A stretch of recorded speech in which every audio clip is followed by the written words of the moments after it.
What's up guys, and welcome to another episode of, okay, I'm gonna say it, Learn With Me series. In this series I choose a trick or a skill to learn and I'm filming my progress until I get to that technique. In my opinion, these kind of videos are great to learn new stuff because you basically learn from my mistakes, and I make mistakes a lot. So basically you are gonna watch me suffer first and then you can try it on your own. So today I want to learn how to do a wheelie drop. So for a normal drop you need speed in order to make it successful. But what if you don't have a lot of space to get that speed? Well, you die. You don't want to die, right? In that case you have to use the wheelie drop technique. Right at the edge of the drop you initiate the wheelie, and that's how you will drop off with the rear wheel first. And that will save your life. Seems pretty easy, but let's see how it is when I try it. I used the stick as an imaginary edge so I would know where to initiate the wheelie. Bad idea. You'll see why I'm saying that.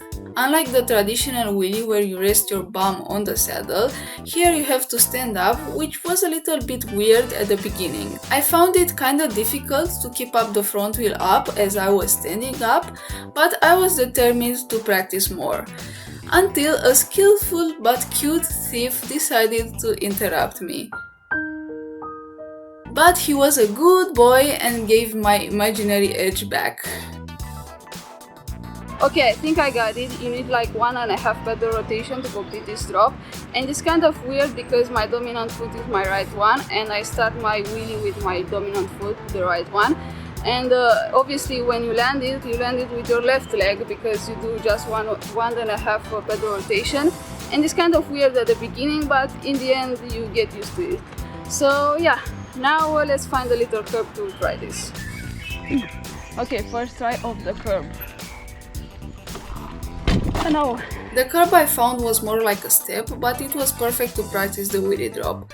Even though it's not like a real drop and there is no risk of crashing, for me it was quite intimidating to go off that step, because once I got to the ledge with my front wheel in the air, it seemed like I was on higher ground. And that stupid brain freeze kept me from continuing the pedal rotation so I can land with the rear wheel first or with the both wheels at the same time. I had to focus on pushing down with my left leg as well. Just push on the left pedal. Just push on the left pedal. Once I got the technique, I was able to drop off easily. One thing I noticed while I was practicing was that you can complete the drop with one pedal rotation if you lift up the front wheel high enough and you keep your balance point. Let me show you what I'm talking about in slow motion. This is where I do 1.5 pedal rotation.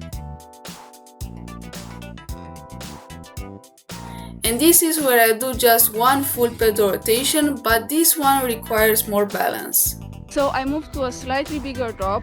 I don't know if you can see it on camera, but it's a little bit bigger. And I'm gonna hit that a couple of times now that I got the technique. I believe that when you learn something, it's super important to start small and work your way up in your own rhythm. See, I would have just died if that was a bigger drop. Surprisingly, it took me a couple of tries to get used to this new step.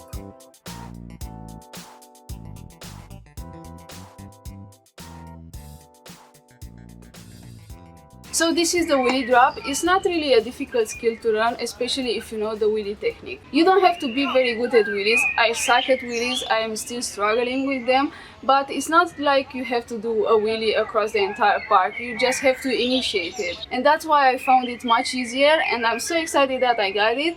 And yeah, thank you so much for watching guys. I'll see you next time. Don't forget to stay active.